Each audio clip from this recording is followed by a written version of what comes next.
तो आज की क्लास में हम लोग चरक संहिता का जो 7th चैप्टर है वो अपन देखेंगे। ठीक है। उसका नाम है आपका नवेग धारणीय अध्याय। ओके, स्क्रीन शेयर कर देता हूँ मैं आप लोगों को। ये है आपका 7th चैप्टर नवेग। तो इस अध्याय के अंतर्गत जैसे कि आप लोगों ने इस प्रकार का ही चैप्टर, सेम टाइप का ही चैप्टर आपने ऑलरेडी, मैंने आपको अष्टांग हृदय में भी बता दिया है। ठीक है। उसी प्रकार का ही ये चैप्टर है आपका, जिसमें ना वेग धारणी मतलब ऐसे वेग जिनको अपने को धारण नहीं करना है, उनके विषय में बताया गया। तो ना वेग धारणी के अंतर्गत कौन से वेगों को धारण नहीं करना चाहिए, इसके विषय में इस चैप्टर के अंतर्गत बताया गया है। ठीक है। तो ये आपका जो है प्रमुख रूप से इसके अंतर्गत वर्णन मिलते हैं। अब क्या क्या चीज है, तो सबसे पहले ये नव वेग धारणी अध्याय के अंतर्गत सिर्फ अधारणी वेग मतलब ऐसे वेग। वेग मतलब क्या समझ रहे हो? एक प्रकार का अपन बोल सकते हैं कि प्रॉपर जो आपको आता है, यानी कि जैसे एग्जांपल के लिए प्रॉपर जैसे स्टूल है, ठीक है, तो उसका क्या होता है, आप हर टाइम तो मोशन नहीं आता ना। ठीक है। एक प्रॉपर उसका टाइम रहता है, उस समय आपको जब वेग प्रवर्तित होता है, ठीक है, तो वो आपको उस प्रकार का वेग बोला गया। ठीक है। उसी प्रकार का आपका जो वो कौन से ऐसे वेग है, वेग धारणा वेग धारणी अध्याय मतलब जिनका वेग अपने को धारण नहीं करना है, उनके विषय में बताया गया है। साथ ही साथ इस चैप्टर के अंतर्गत कौन से ऐसे वेग हैं जिनको धारण करना चाहिए। साथ ही साथ व्यायाम के विषय में बताया गया इस चैप्टर के अंतर्गत कौन से आपके लिए बेनिफिशियल हितकर सेवन आहार है, ठीक है, और किनको त्याग देना है। और प्राकृतिक शरीर, ये मुख्य रूप से ये 5 पॉइंट से आपके क्वेश्चंस आते हैं।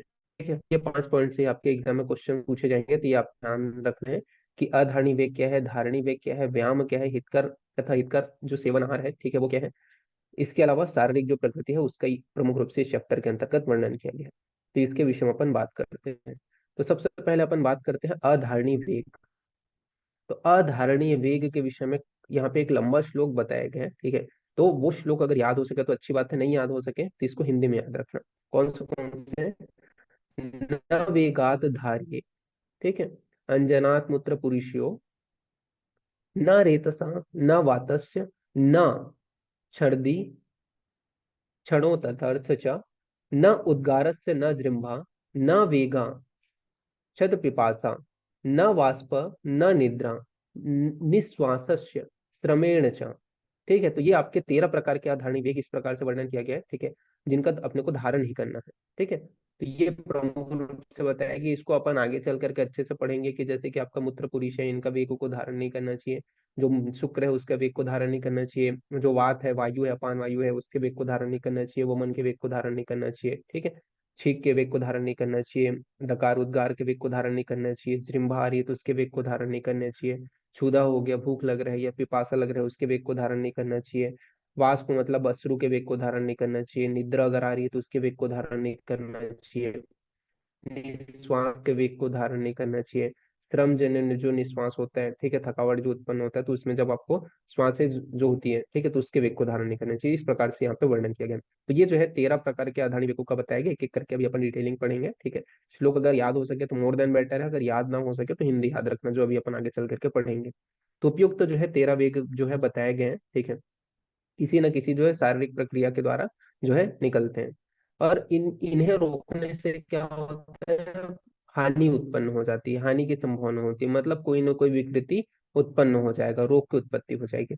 अब अपन अष्टांग हृदय में ऑलरेडी इसके विषय में पढ़ चुके हैं, तो क्या क्या डिफरेंशिएशन है उसको अपन देख लेते हैं। ठीक है। वो भी आपको ध्यान रखना है कि जैसे कि अष्टांग हृदय के अंतर्गत जो है, सॉरी, अष्टांग संग्रह के अंतर्गत आपका क्या है, जो कास है उसको अधारणी वेग माना गया। ठीक है। जबकि चरक ने कास को अधारणी वेग नहीं माना है। ये आपको याद रखना है। चरक ने कितने प्रकार के आधार विवेक बताए हैं? 13 प्रकार के बताए हैं। सुश्रुत ने भी 13 प्रकार के बताए हैं, बट उन्होंने उदावर्त, ठीक है, उसको भी वर्णन किया है। तो ये चीज याद रखना, उदावर्त का भी वर्णन किया है सुश्रुत ने। ठीक है। वांग भट्ट ने 14 प्रकार के बताए हैं और उन्होंने क्या है, कास को इंक्लूड किया है। तो वही अष्टांग संग्रह अष्टांग हृदय ने आपके कास को भी इंक्लूड किया है। ये आपको याद रखना है। प्रमुख रूप से पूछा जाए तो 13 ही प्रकार के हैं, बट अगर कास को इंक्लूड कर देते हैं अष्टांग हृदय के अनुसार तो 14 प्रकार के हो जाएंगे। चरक ने कितने प्रकार के बताए हैं? तो 6 प्रकार के बताए हैं। ठीक है। उन्होंने उदावर्त को भी इंक्लूड किया है। जैसे कि इसके अंतर्गत आपके क्या है, सॉरी, 6 एक्स्ट्रा बताए हैं। ठीक है। 13 प्रकार की बताए हैं आधार विवेक, पर 6 इन्होंने अलग अलग बताए हैं। कौन से हैं ये आपको थोड़ा ध्यान देना है, ठीक है। तो जैसे कि आपका मूत्र हो गया, पुरुष हो गया, शुक्र हो गया, वात हो गया, छर्दी हो गया और चौथु हो गया, ठीक है। ये 6 आपके स्पेसिफिकली आपको अलग से देखने को मिलेंगे, ठीक है। तो ये कौन से हैं इसको अपन थोड़ा सा यहाँ पे देख लेते हैं तो और क्लियर हो जाएगा। जैसे कि मूत्र का वेग, पुरुष का वेग, शुक्र का वेग, इसके अलावा आपका वात का वेग, छर्दी का वेग, ठीक है, चौथु का वेग। इसके अलावा बाकी जो है वो आपके क्या है, आचार्य वांग भट्ट के अनुसार सिमिलर ही है, ठीक है। जैसे कि उद्गार आपके वांग भट्ट ने भी बताया है, जृंबा को भी वांग भट्ट ने बताया है, निश्वास को भी वांग भट्ट ने बताया है, छूत यानी कि भूख लगने को भी वांग भट्ट ने बताया है, पिपासा को भी वांग भट्ट ने बताया है, ठीक है। वाष्प को भी वांग भट्ट ने बताया है, निद्रा को भी वांग भट्ट ने बताया है, ठीक है। तो ये सारी चीजें आपको ऑलरेडी वांग भट्ट ने बताया है, ठीक है। तो ये आपको पता ही है, ऑलरेडी अपन लोगों ने अष्टांग हृदय में इसके विषय में डिटेलिंग से पढ़ चुके हैं। इसको आपको और ज्यादा डिटेलिंग से पढ़ने की जरूरत नहीं है, बस इसके नाम को भी फिलहाल के लिए याद रखना है, ठीक है। तो कौन से हैं इसको आपको याद करने के लिए, तो आपको मल कौन से हैं, तो दो प्रकार के मल है, मूत्र और पुरुष, ठीक है। और यहाँ पे आपका शुक्र को भी बता दिया गया है, ठीक है। शुक्र को वैसे आचार्य वांगभट ने भी बताया, बट यहाँ पे आपको याद रखना है रेतस करके, ठीक है। वात, छर्दी और छोतु, ये यहाँ पे आपका वर्णन किया गया है, तो ये स्पेशली याद रखना। ओके। तो ये 13 प्रकार के, अगर आप कंफ्यूज हो रहे हो ना इसमें, ठीक है, तो इसको आपको याद करने की जरूरत नहीं है, ये आपको प्रमुख रूप से याद रखना है, ठीक है। ये 13 प्रकार के जो आचार्य चरक ने पेक बताए हैं। इसमें अपन आगे बढ़ते हैं। अब इसको अपन इसी प्रकार से फ्लो चार्ट में आपको याद रखना, ठीक है। तो इससे आपको हमेशा याद रहेगा और इसी प्रकार से ही आपको ध्यान रखना है, और इसको आप अपने अनुसार से ब्रॉड करके भी लिख सकते हो। जैसे कि यहाँ पे आपका, अगर आपको पूछा जाए, कुछ क्वेश्चंस भी मैं यहाँ पे बता देता हूँ जिनसे एमसीक्यू बेस्ड क्वेश्चन आते हैं। जैसे कि इसी चैप्टर में आपका बताया गया है त्रिविध वस्ती, अगर पूछा जाए तो 3 प्रकार की वस्ती कौन से हैं, अगर ये पूछा जाए तो आपको याद रखना है, नीलू वस्ती, अनुवासन वस्ती और उत्तर वस्ती, ये 3 प्रकार के वस्ती के प्रकार हैं, ठीक है। वस्ती मतलब मैंने ऑलरेडी पहले भी बता चुके हैं कि जब अपन औषधियों को, मेडिसिन को कहाँ से, गुद मार्ग से, एनस मार्ग के थ्रू, ठीक है, अपन सीधा आपके पकवाशय के लिए अपन देते हैं, ठीक है। तो वो आपका क्या है, वस्तिक प्रक्रिया कहलाते हैं। तो उसके 3 प्रकार हैं, निरु, अनुवासन और उत्तर वस्ती, ठीक है। इसके अलावा प्रमाथी जो अन्न होता है वो क्या है, अन्न का जो भेदन करने वाला होता है। तो प्रमाथी अन्न किसको बोलते हैं, जो अन्न का भेदन करने वाला होता है उसे अपन प्रमाथी अन्न कहते हैं। याद आपको ये वाला पूरा फ्लो चार्ट को याद रखना है, ठीक है। जो एज इट इज आपको अच्छे से याद रखना है, ये आपको न सिर्फ यूजी के लिए आपको काम आएगा, ठीक है, बल्कि इन फ्यूचर जाकर के आप नेक्स्ट एग्जाम दोगे, ठीक है, उसके लिए भी आपका काम आएगा। इन जाकर के आप पीजी एग्जाम दोगे, एआईपीजीटी, इसके लिए भी काम आएगा। तो ये विशेष रूप से नेसेसरी है, आप याद करना, और इससे क्वेश्चन आएगा ही आएगा फाइनल एग्जाम में, ठीक है। ये जो फ्लो चार्ट जो मैंने प्रोवाइड किया है, ठीक है, इससे क्या क्या बोला गया है, तो वेग अवरोध बताया गया, जैसे कि मूत्र का अगर वेग रोकते हो, ठीक है, उसके वजह से कौन से डिसीज उत्पन्न होंगे। तो उसके वजह से यहाँ पे उत्पन्न होने वाले व्याधि के अंतर्गत बताया गया मूत्र है। मूत्र कहाँ पे रहता है, ब्लैडर में रहता है। ब्लैडर को क्या बोलते हैं, वस्ती बोलते हैं। तो वस्ती में क्या होगा, शूल होगा, पेन होगा, ठीक है। इसके अलावा मेह, तो मूत्र क्या है, पेनिस से निकलते हैं, तो वहां पे भी क्या होगा, शूल होगा। इसके अलावा सीरा शूल की उत्पत्ति होगी, तो सीरा शूल स्पेसिफिकली बताया गया, ठीक है। ये आपको याद रखना है। फिर विनाम बताया गया है। विनाम का मतलब क्या होता है, कि आगे की ओर झुक जाना, ठीक है। अब सिंपल सी बात है, जब आपको मूत्र का वेग प्रवृत्तित होगा तो क्या करेगा आदमी जो है, वो आगे की ओर झुक जाएगा, ठीक है, उसको रोकने के लिए। तो वही है विनाम, यानी कि जो है आगे की ओर झुक जाना। और वक्षण प्रदेश में पीड़ा होगी, तो वक्षण प्रदेश में पेन होगा।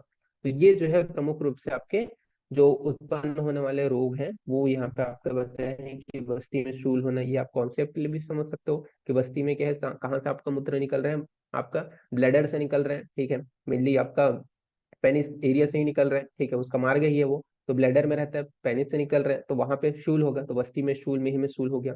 इसके अलावा स्पेसिफिकली याद रखना है सीरा शूल। अब क्या होता है, जब आप मूत्र के वेग को रोकोगे तो वहां पे आप क्या है, आगे की ओर थोड़ा झुक जाते हो पकड़ करके, ठीक है, उस स्थान को, तो वही है कि विनाम हो जाता है, और वक्षण प्रदेश में क्या है, पीड़ा होगी। तो ये आपका प्रमुख रूप से व्याधि बताया गया। ट्रीटमेंट क्या करना है वो ये भी यहाँ पे आपका बताया गया है। तो क्या क्या चिकित्सा करेंगे, तो इसमें आपका बताया गया कि स्वेदन कराना है पेशेंट को, ठीक है। अपन स्वेदन कराएंगे, स्वेदन जो प्रोसीजर है वो कराएंगे। अवगाह कराएंगे, अवगाह मतलब जो बाथ टब होता है उसमें नहलाएंगे। अभ्यंग कराएंगे यानी कि मसाज कराएंगे। व घृत का औपीड़न करेंगे। तो घृत औपीड़न कराना है। वह त्रिविध वस्ती का प्रयोग करना है। तो 3 प्रकार की जो वस्ती है, जैसे निरूह, अनुवासन और उत्तर वस्ती, ये 3 प्रकार की वस्तियों का प्रयोग करने हैं इसके ट्रीटमेंट के लिए। तो ये यहाँ पे आपका बताया गया कि स्वेदन, अवगाह, अभ्यंग, ठीक है, घृत का औपीड़न तथा त्रिविध वस्ती का प्रयोग, तो ये आपको ध्यान रखना है। फिर इसके बाद नेक्स्ट अपन आगे बढ़ते हैं, बात करते हैं पूरी स्वेग निग्रह, ठीक है। तो पुरुष का अगर वेग को आप रोक करके रखते हो तो उसकी वजह से कौन सी व्याधियों की उत्पत्ति होती है, ये यहाँ पे आपका बताया गया है। तो पुरुष वेग निग्रह में बताया गया है कि कौन से डिसीज है। अगर आप स्टूल के वेग को रोकोगे तो कहाँ पे रहता है स्टूल, आपके पक्वाशय में रहता है, तो पक्वाशय में स्टूल होगा। शीराशूल भी इसके अंतर्गत आप आ जाएगा। ठीक है, तो ये आपको याद रखना है कि मूत्र और पुरुष दोनों के वेग में शीराशूल आपको देखने को मिलेगा। साथ ही साथ अपान वायु तथा पुरुष का निरोध हो जाएगा। ठीक है, तो क्या है, सिंपल सी बात है, जो अपान वायु है, जो वायु निकलती है, ठीक है, जिसके वजह से आवाज आता है स्टूल आउट होते दौरान, वो भी क्या है, रुक जाएगा। पर पुरुष भी क्या है, ऑब्स्ट्रक्शन आपको देखने को मिलेगा। तो ये आपको देखने को मिलेगा। आद्यमान मतलब पेट का फूल जाना, ये हाँ आपको देखने को मिलेगा। तो पेट फूल जाएगा, स्टूल आपका नहीं निकलेगा। तो साथ ही साथ पक्वाशय में शूल होगा, सीरा शूल होगा, वह अपान व पुरुष का निरोध हो जाएगा। ठीक है, तो वो बाहर नहीं निकल पाएंगे। अब ट्रीटमेंट क्या करेंगे, चिकित्सा क्या कराना है, तो पेशेंट को स्वेदन करेंगे, जो आप लोगों ने इसके अंतर्गत देखा था, मूत्र वेग अवरोधन ने चिकित्सा के अंतर्गत देखा था। अवगाह कराएंगे, ठीक है, अभ्यंग कराएंगे तथा वस्ती का प्रयोग करेंगे। तो ये सिमिलर जो है आपके मूत्र में बताया गया चिकित्सा अपन कराएंगे। विशेष रूप से प्रमाथी अन्न का पान कराना है। तो प्रमाथी अन्न मैंने बता दिया था अभी अभी ऊपर में ही। तो प्रमाथी अन्न का पान यहाँ पे एक्स्ट्रा एड ऑन हुआ है पुलिस वेग में, तो ये आपको याद रखना है। फिर बात करते हैं शुक्र का वेग धारण करने से। ठीक है, अगर किसी व्यक्ति ने शुक्र का वेग रोक लिया है तो उसके कारण क्या क्या डिसीज उत्पन्न होंगे और उसका ट्रीटमेंट क्या क्या कराना है, वो अपन देख लेते हैं। तो शुक्र वेग निग्रह की वजह से यहाँ पे मेड्र जो प्रदेश है, ठीक है, यानी कि मेड्र मतलब पेनिस रीजन, ठीक है, इसके अलावा वृषण प्रदेश यानी कि स्क्रोटल रीजन, यहाँ पे शूल होगा। तो अगर क्या है, आप स्पर्म का जो वेग है, शुक्र का वेग है, उससे रोक के रख रहे हो, तो मेड्र यानी कि पेनिस रीजन, वृषण में क्या है, शूल की उत्पत्ति होगी। अंग मर्द होगा तो अंग मर्द आपको देखने को मिलेगा। हृदय में पीड़ा होगा तो हृदय में पीड़ा होगा, वह मूत्र अवरोध होगा। ठीक है, तो ये आपको देखने को मिलेगा। तो हृदय पीड़ा विशेष रूप से बताया गया है, ये आपको याद रखना है स्पेसिफिकली। बाकी आप कॉन्सेप्ट से समझ सकते हो कि मेड्र यानी कि पेनिस में पेन होगा, अगर आपने शुक्र का वेग रोका है। स्क्रोटम में वृषण में पेन होगा, ठीक है, अंग मर्द होगा, इसके अलावा मूत्र अवरोध होगा और हृदय पीड़ा विशेष रूप से याद रखना है। ट्रीटमेंट में आपका अवगाह कराएंगे यानी कि बाथ टब में नहलाएंगे, अभ्यंग यानी कि मसाज कराएंगे, ठीक है। मदिरा तथा मुर्गे का मांस का प्रयोग करना है। तो मदिरा का प्रयोग करना है, अल्कोहल का प्रयोग करना है, और मुर्गे का मांस का प्रयोग करना है, ठीक है, क्योंकि वो शुक्र को वेग को बढ़ाता है। फिर बताया गया है साली चावल का प्रयोग करना है, मैथुन क्रिया करना है तथा क्षीर का प्रयोग करना है। तो ये ट्रीटमेंट में बताया गया है कि अपने को क्या है, क्षीर मतलब मिल्क का प्रयोग करना है, साली चावल खिलाना है, मैथुन क्रिया तथा मुर्गे का मांस का प्रयोग करना है। तो ये शुक्र वेग निग्रह में बताया गया है कि अवगाह, अभ्यंग, ठीक है, मदिरा का पान, मुर्गे का मांस, साली चावल, मैथुन तथा क्षीर का प्रयोग। तो ये आपको ध्यान रखना है। फिर वात वेग निग्रह के कारण उत्पन्न होने वाले रोग, ठीक है, यानी कि अगर जो वात है उसके वेग को रोक करके रखोगे, ठीक है, तो उसके वजह से कौन से प्रॉब्लम्स होंगे। तो वात के वेग को रोकने की वजह से, ठीक है, क्या क्या होगा, तो अपान वायु तथा मूत्र पुरुष, ये सभी रुक जाएगा। ठीक है, तो वात है यानी कि अपान वायु ही है, ठीक है, वात मतलब क्या है, वायु ही है। तो वायु के अपान वायु के वेग को रोक रहे हो तो इसकी वजह से क्या होगा आपका, जो अपान वायु तो रुकेगा ही रुकेगा, अपने साथ में जो मूत्र है और पुरुष है इनको भी बाहर नहीं निकलने देगा, इनको भी रोक के रखेगा। इस वजह से क्या होगा, पेट फूल जाएगा यानी कि आद्यमान होगा। साथ ही साथ वेदना की उत्पत्ति होगी और क्लम की उत्पत्ति होगी। तो वेदना होगा, पेन होगा और क्लम की उत्पत्ति होगी। ट्रीटमेंट में अपने को क्या करना है, तो स्नेहन कराना है, स्नेह का प्रयोग करना है, स्वेदन क्रिया कराना है, वर्ती का प्रयोग करना है तथा वात अनुलोमक जो भोजन है वो कराना है। तो वात अनुलोमक भोजन, स्वेदन, स्नेहन तथा वर्ती का प्रयोग करना है, ये यहाँ पे आपका बताया गया है। तो इसको आपको ध्यान रखना है। फिर इसके बाद में बात करते हैं छर्दी वेग निग्रह। ठीक है, अगर आपका वोमिटिंग का जो वेग है उसके रोक कर रख रहे हो तो उसके वजह से क्या क्या प्रॉब्लम होगा। तो छर्दी वेग निग्रह यानी कि वोमिटिंग के वेग को रोकने की वजह से कौन से प्रॉब्लम्स होंगे, तो यहाँ पे आपका कुष्ठ वो लगे यानी कि स्किन डिसीज होगा, कोट मतलब पैचेस पड़ जाएंगे, कंडू मतलब ईचिंग होगा, ठीक है, पांडु मतलब एनीमिया होगा, अरुचि यानी कि भोजन के खाने की इच्छा का न होना, ज्वर मतलब फीवर हो जाएगा, विसर्प की उत्पत्ति हो जाएगी, ठीक है, स्किन रिलेटेड डिसीज है, तथा शोथ की उत्पत्ति हो जाएगी। तो ये क्या है, आपका छर्दी यानी कि वोमिटिंग का जो वेग है उसको रोक रहे हो तो इसके वजह से होने वाले प्रॉब्लम है। कुष्ठ स्किन डिसीज है, ठीक है, कोट पैचेस, कंडू मतलब बीचिंग है, पांडु मतलब एनीमिया है, अरुचि मतलब एनोरेक्सिया है, ज्वर मतलब फीवर है, इसका पे स्किन डिसीज है, और शोथ, ठीक है, स्वेलिंग, ये सभी जो स्किन से रिलेटेड जो प्रॉब्लम्स है मुख्य रूप से, ठीक है, उनकी उत्पत्ति यहाँ पे बताया गया है।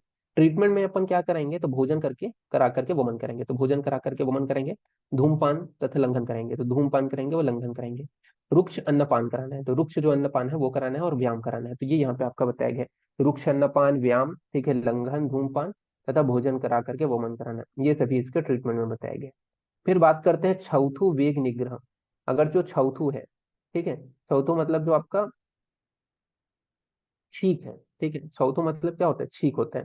तो छींक के वेग को रोकने की वजह से क्या क्या प्रॉब्लम होगा। तो छौथो के वेग को रोकने की वजह से हिचकी नहीं आएगा, ठीक, हिकअप को हिचकी बोलते हैं। छौथो मतलब छींक होते हैं, ठीक है। इसके वेग को रोकने की वजह से क्या होगा, मन्य स्तंभ होगा, ठीक है।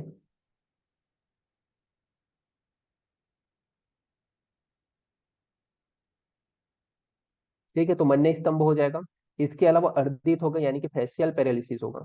अर्धाव भेदक होगा। अर्धाव भेदक आपका हिमेकार्डियन जो होता है उसको अपन बोलते हैं, ठीक है। इसके अलावा अर्धाव भेदक में क्या होता है, पूरा आधे जो सिर है उस प्रदेश में पीड़ा होती है, ठीक है। इसके अलावा इंद्रियों में दुर्बलता आ जाएगी, जो इंद्रिय रहेंगे ना आपके पंच इंद्रिय वो दुर्बल हो जाएंगे। इसके अलावा शिराशूल होगा। तो ये जितने भी ब्रेन से रिलेटेड प्रॉब्लम है, मन्या स्तंभ हो जाना, ठीक है, अर्धित यानी फेशियल पैरालिसिस का होना, अर्धाव भेदक का होना, इंद्रियों का दुर्बल होना, शिराशूल का होना, ये जितने भी इंद्रिय से रिलेटेड जो प्रॉब्लम है वो आपको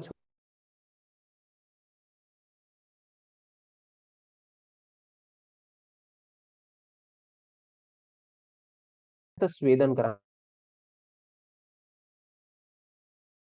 है। मतलब आपका जो मेडिसिन है, आप जब नासक छिद्र से देते हो तो उसे अपन नसक कहते हैं, तो वो करेंगे। वह घृत का पान कराएंगे। तो घृत का पान कराने के मतलब भोजन के बाद में घृत पान कराना है, तो ये यहाँ पे बताया गया। तो स्वेदन, अभ्यंग, धूमपान, नस्य और भोजन के बाद में घृत पान कराना है। तो ये जो आपका चौथु वेग निग्रहजन्य व्याधि है उसकी चिकित्सा में बताया गया है। नाउ नेक्स्ट अपन आगे बढ़ते हैं, बात करते हैं उद्गार वेग निग्रह, ठीक है। उद्गार मतलब क्या होता है, एक प्रकार का जो आपका डकार आता है उसको अपन क्या बोलते हैं, उद्गार। तो उसके वजह से होने वाले कौन से डिसीज हैं, उसके वेग को रोकने के कारण कौन से डिसीज उत्पन्न हो जाते हैं, और उसमें क्या क्या ट्रीटमेंट कराना चाहिए वो यहाँ पे आपका बताया गया है। तो यहाँ पे आपका बताया गया है कि हिक्का, कास, ठीक है, हिक्का यानी कि हिचकी आएगा, ठीक है, कास मतलब कफिंग आएगा, ठीक है, कंपन मतलब शरीर में क्या है, वाइब, थोड़ा कंपन्नता आ जाएगा, अरुचि मतलब एनोरेक्सिया होगा, ठीक है, और हृदय में बाधा। ये सभी क्या है, उद्गार वेग को रोकने के कारण उत्पन्न होने वाली व्याधियां हैं। तो हिक्का, कास, कंपन, अरुचि व हृदय में बाधा, यह जो है उत्पन्न होगा। चिकित्सा में क्या करना है, तो हिक्का तुल्य ही अपने को औषधियों का प्रयोग करना है। तो हिक्का तुल्य औषधियों का प्रयोग करने के विषय में बताया गया। तो ये आपको याद रखना है। फिर बात करते हैं जृंभा वेग निग्रह, ठीक है। तो जृंभा जो है यानी कि जमाई आ रहा है, उसके वेग को अगर आप रोकते हो तो उसके वजह से कौन से व्याधियां उत्पन्न होते हैं। तो उसकी वजह से आक्षेप की उत्पत्ति होगी, ठीक है, आक्षेप हो जाएगा शरीर में। इसके अलावा शरीर जो है वो झुक जाएगा, यानी कि विनाम होगा, जो आपने आगे देखा था, इसको आप क्या कर सकते हो, विनाम करके भी लिख सकते हो, शरीर का आगे की ओर झुक जाना, ठीक है, जो हमने इसके अंतर्गत देखा था, तो मूत्र के वेग को रोकने से उत्पन्न होने वाली व्याधि के अंतर्गत देखा था, ठीक है। तो विनाम हो जाएगा, आक्षेप हो जाएगा, संकोच मतलब कॉन्ट्रेक्शन आपको देखने को मिलेगा, सुप्ति हो जाएगी और शरीर में कंपन हो जाएगा, ठीक है। तो ये आपको याद रखना है, यह सभी व्याधियां जृंभा वेग को रोकने के कारण उत्पन्न हो रहा है, आक्षेप, शरीर का झुक जाना, संकोच, सुप्ति और कंपन। चिकित्सा में क्या करना है, तो वाताग्न औषधियों का प्रयोग करना है। तो जो वात को हरे ऐसे प्रकार के जो मेडिसिन है, औषधि है, इनका प्रयोग करना है, ये यहाँ पे आपका बताया गया है। इसके बाद में बात करते हैं छौथु वेग विग्रह, ठीक है। छौथु वेग निग्रह के कारण होने वाली जो व्याधियां हैं वो कौन से हैं, ठीक है। छौथु बोलते हो क्षुधा। क्षुधा मतलब भूख, भूख के वेग को रोक करके रखोगे, ये सुधार लेना निग्रह है, ठीक है। इनको रोकने के कारण कौन से डिसीज उत्पन्न होगा, तो रुचि मतलब एनोरेक्सिया होगा, कार्य मतलब शरीर दुर्बल हो जाएगा, ठीक है, दौर्बल्यता आ जाएगा, साथ ही साथ कार्शल मतलब शरीर का पतला एकदम हो जाना, ठीक है, जो धातुएं वो क्षीण हो जाती हैं, शरीर दुर्बल हो जाएगा, अंग मर्दी की उत्पत्ति होगी, भ्रम हो जाएगा, ठीक है, और व्यवणता यानी कि डिस्कलरेशन देखने को मिलेगा। तो ये क्षुधा के वेग को रोकने के कारण उत्पन्न होने वाली व्याधि है, जिसमें अरुचि, कार्शर्य, दौर्बल्य, अंगमर्द, भ्रम और व्यवणता आपको देखने को मिलेगा। ट्रीटमेंट में क्या करना है, तो स्निग्ध उष्ण लघु जो भोजन है वो कराना है। तो स्निग्ध उष्ण लघु भोजन का प्रयोग करना है। फिर बोला गया है पिपासा वेग निग्रह, ठीक है, अगर आप क्या है प्यास के वेग को रोक करके रखते हो तो उसके कारण क्या क्या व्याधियां उत्पन्न होंगी और उसमें क्या क्या ट्रीटमेंट कराना है। तो पिपासा वेग निग्रह के अंतर्गत बताया गया है कि कंठ तथा मुख में शोष की उत्पत्ति होती है, साथ ही साथ बाधर्यता की उत्पत्ति हो जाएगा, श्रम साध की उत्पत्ति होगी, वह हृदय पीड़ा की उत्पत्ति होगी। तो पिपासा वेग निग्रह के कारण क्या है, कंठ तथा मुख में शोष की उत्पत्ति होना, बाधर्यता की उत्पत्ति होना, श्रम साध तथा हृदय में पीड़ा की उत्पत्ति, ये पिपासा वेग निग्रह के कारण होने वाली व्याधियां हैं। ट्रीटमेंट में अपन शीतल तर्पण पेय का प्रयोग करेंगे, ठीक है। तो शीतल तर्पण पेय का प्रयोग करना है, ये यहाँ पे आपका बताया गया है, इसको ध्यान रखना है। इसके बाद में नेक्स्ट अपन बात करते हैं वाष्प वेग निग्रह के विषय में।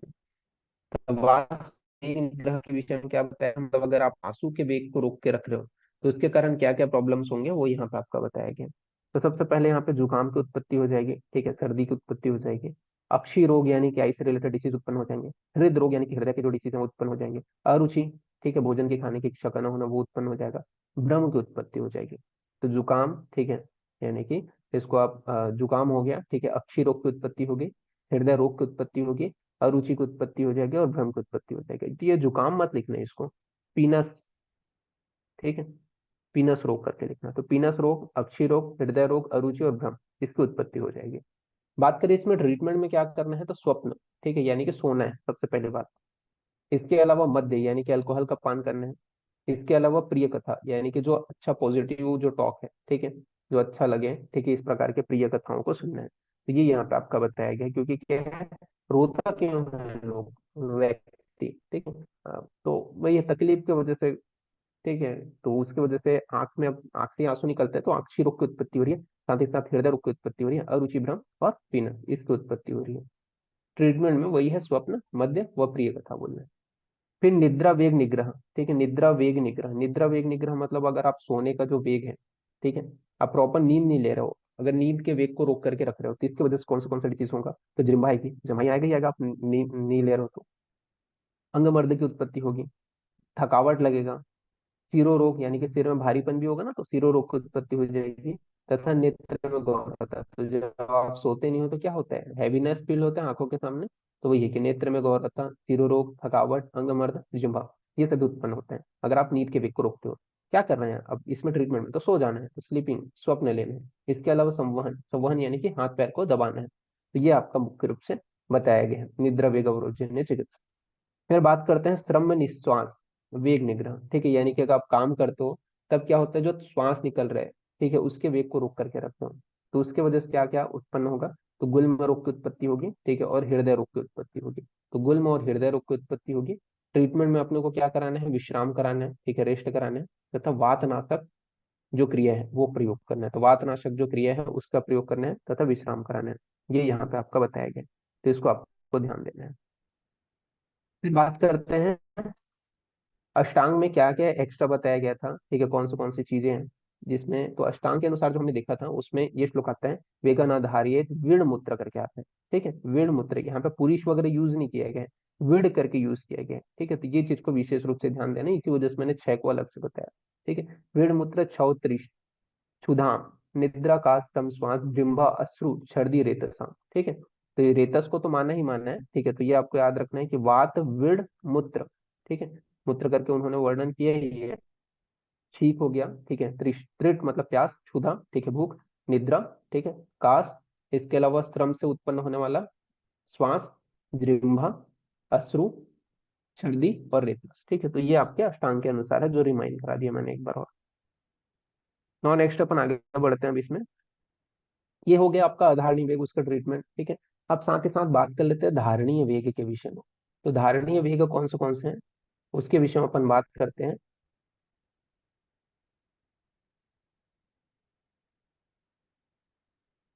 तो धारणीय वेग कौन से हैं, इसके विषय में अपन बात करते हैं।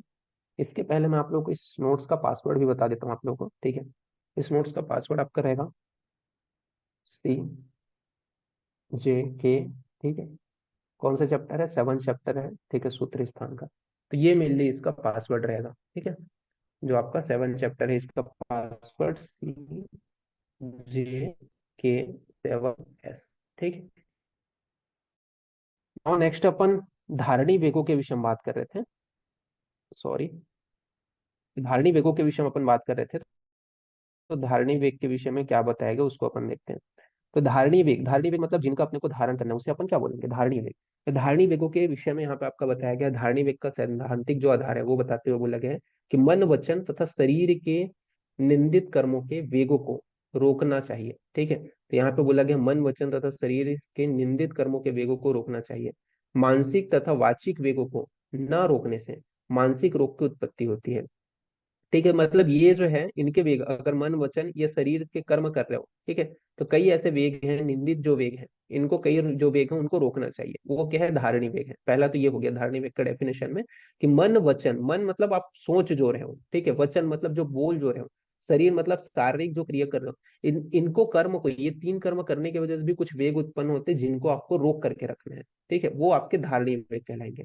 मानसिक तथा वाचिक वेग न रोकने से मानस रोग की उत्पत्ति होगी। अगर आप मानसिक या फिर वाचिक जो तो बोलने की कुछ चीजें हैं, ठीक है, उनको नहीं रोकोगे तो क्या है, मानस रोग, ठीक है, तो मन से रिलेटेड जो प्रॉब्लम है, डिसीज है, वो हो सकते हैं।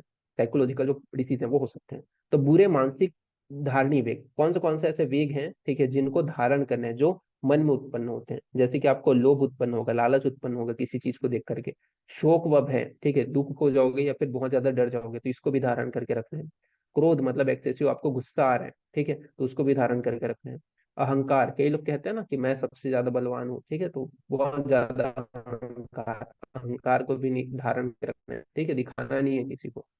निर्लजता, तो कई लोग होते हैं ना एकदम निर्लज होते हैं, तो वो निर्लजता का जो वेग है, ठीक है, बेशर्म, बेशर्म भी नहीं बनना है, ठीक है, उसके भी वेग को धारण करना है। ईर्ष्या, यानी कि आप किसी के प्रति अगर दुश्मनी रख रहे हो, ईर्ष्या रख रहे हो किसी के प्रति, तो उसको भी धारण करने के विषय में बताए गए हैं। अतिराग, अतिराग मतलब बहुत ज्यादा अगर किसी को पसंद भी करते हो, प्रेम भी करते हो, तो उसके भी वेग को धारण करना है। विद्या, यानी दूसरे की धन की इच्छा, ठीक है, इसको भी धारण करना चाहिए। तो ये क्या है, मानस वेग, इन सभी मानस वेग को रोकना चाहिए। तो ये आपके क्या है, मानसिक जो वेग हैं, जो लोभ, शोक, क्रोध, अहंकार, निर्लजता, ईर्ष्या, अतिराग, अविद्या, ठीक है, ये सभी मानस जो वेग हैं, इनको धारण करने के विषय में बताया गया, तो इसको आपको याद रखना है। फिर बात करते हैं बुरे वाचिक धारणी वेग, ठीक है, जो आपके बुरे वाचिक धारणी वेग है उसके अंतर्गत कौन से हैं जिसको अपने को धारण करना है। तो अत्यधिक कठोर वचन, ठीक है, तो अत्यधिक कठोर वचन नहीं बोलना है। चुगलखोरी नहीं करना है, ठीक है, जो आप वचन से बोलते हो, वाचिक मतलब जो आप बोलते हो, तो अत्यधिक कठोर वचन नहीं बोलना है जिस सामने वाले को चुभ जाए। चुगलखोरी नहीं करना है, मतलब किसी के पीठ पीछे बुराई नहीं करना है। झूठ नहीं बोलना है।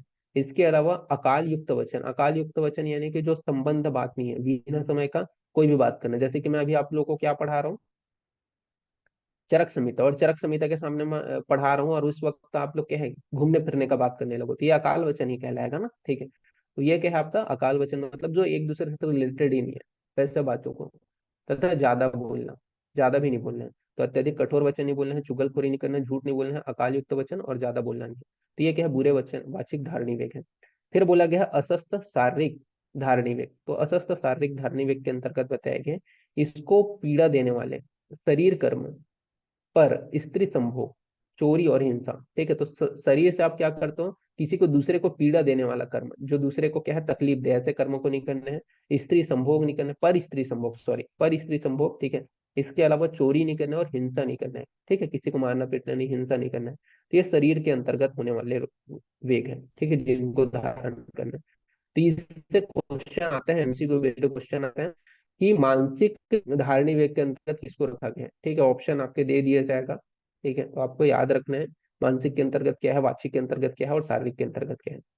अब इसके बेनिफिट्स बताए गए हैं, लाभ बताए गए हैं। लाभ के अंतर्गत क्या बोला गया है, लाभ के अंतर्गत यहाँ पे आपका बताया गया है कि इस प्रकार नियमों का पालन करने से मनुष्य मन, वचन और कर्म पाप रहित हो जाता है, ठीक है, अगर इस प्रकार से अगर ये धारणी को धारण करता है, ठीक है, तो वो उसका जो है कर्म जो है वो पाप रहित हो जाएगा, जिससे वह पुरुष पुण्य का भागी हो जाता है और सुख तथा अर्थ की प्राप्ति होती है। तो ये यहाँ पे आपके इसके बेनिफिट्स में बताए गए, ठीक है। और नेक्स्ट अपन आगे बढ़ते हैं, अब यहाँ पे अपन बात करते हैं व्यायाम का वर्णन, ठीक है। तो व्यायाम की जो परिभाषा है वो यहाँ पे आपका बताया गया, उसके विषय में अपन बात कर लेते हैं। तो व्यायाम की परिभाषा के विषय में बताया गया कि शारीरिक शारीरिक चेष्टा या चेष्टा स्थैर्यता वर्धनार्थ, यहाँ पे डेफिनेशन बताया गया व्यायाम का, तो व्यायाम का डेफिनेशन याद रखना, ठीक है। शारीरिक चेष्टार्थ या चेष्टा स्थिर स्थैर्य अर्थ बलवर्धनी देह व्यायाम संख्याता मात्रातम समाचरित, ठीक है, यानी कि शरीर की शारीरिक जो चेष्टा, ठीक है, जो मन के अनुकूल तथा शरीर में स्थिरता लाने वाला हो। तो जो मन के अनुकूल हो, वह शरीर में स्थिरता लाने वाला हो और बल बढ़ाने वाला हो, उसे शारीरिक व्यायाम कहते हैं। तो शरीर की वह चेष्टा जो मन के अनुकूल हो, ठीक है, शरीर में स्थिरता लाने वाला हो और बल को बढ़ाने वाला हो, उसे शारीरिक व्यायाम कहते हैं। और इसे उचित मात्रा में सेवन करना चाहिए। तो इसका क्या है, उचित मात्रा में सेवन करने के विषय में बताया गया है। तो व्यायाम की परिभाषा इस प्रकार का वर्णन किया गया है कि शरीर की चेष्टा जो मन के अनुकूल हो, शरीर में स्थिरता लाने वाला हो, बल बढ़ाने वाला हो, उस शारीरिक उसे शारीरिक व्यायाम कहा जाता है और इसे उचित मात्रा में सेवन करना चाहिए, ये यहाँ पे बताया गया। फिर व्यायाम से लाभ बताया गया, क्या क्या बेनिफिट्स होते हैं, ठीक है, व्यायाम करने से उसके लाभ के विषय में बताया गया है। तो इसका आपको श्लोक याद कर सको तो अच्छी बात है, नहीं याद कर सको तो कोई दिक्कत नहीं है, हिंदी याद रखना। क्या बोला गया है? तो बोला गया है लघुम, यानी कि शरीर में लघुता लाता है, हल्कापन लाता है। कर्म,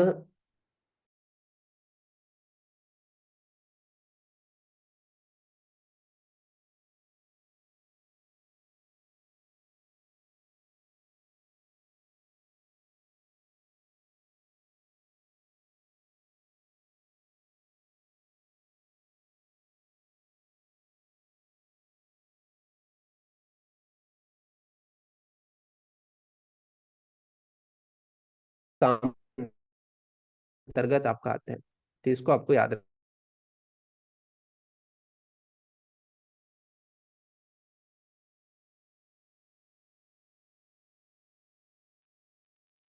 तो ये व्यायाम के बेनिफिट्स के अंतर्गत आता है, जिसको आपको ध्यान रखना है। ठीक है, कि शरीर में हल्कापन लाता है, जो आप फिजिकली फील करते हो, कार्य करने की शक्ति बढ़ जाती है, शरीर स्थिर हो जाता है, स्टेबल हो जाता है, दुख सहन करने की क्षमता आ जाता है। जो दोष हैं, वो जो बढ़े हुए दोष हैं वो कम हो जाते हैं, डाइजेस्टिव फायर बढ़ जाता है, अग्नि का वर्धन हो जाता है। तो ये सभी बेनिफिट्स हैं। फिर अति व्यायाम अगर आप करते हो, एक्सेसिव अमाउंट में अगर आप एक्सरसाइज करते हो, तो उसके क्या क्या जो है हानि है वो भी बताया गया है, कि थकावट लगेगा। ठीक है, क्लम की उत्पत्ति हो जाएगी, यानी कि बिना कार्य के थकावट उत्पन्न हो जाएगा। बहुत ज्यादा प्यास लगेगा, धातुएं जो है वो क्षय हो जाएंगे, कास मतलब कफिंग होगा, ज्वर की उत्पत्ति हो जाएगा, सर्दी यानी कि वमर रोग की उत्पत्ति हो जाएगा। तो थकावट, क्लम, प्यास अधिक लगना, धातुओं का क्षय होना, कास, ज्वर, सर्दी, ये सब उत्पन्न हो जाएगा। और व्यायाम के लक्षण क्या है, ये यहाँ पे आपको बताया गया। ठीक है, कि आप प्रॉपर व्यायाम आप कब बोलोगे कि आपका इतना अमाउंट में ही आपको व्यायाम करना है। ठीक है, दो तीन टाइप्स की इसको क्लासिफाइड किया गया है, कि एक नॉर्मल सम्यक व्यायाम के लक्षण। ठीक है, अधिक अगर करोगे तो उसके क्या लक्षण है। ठीक है, अधिक सेवन, सॉरी, एक मिनट, हाँ।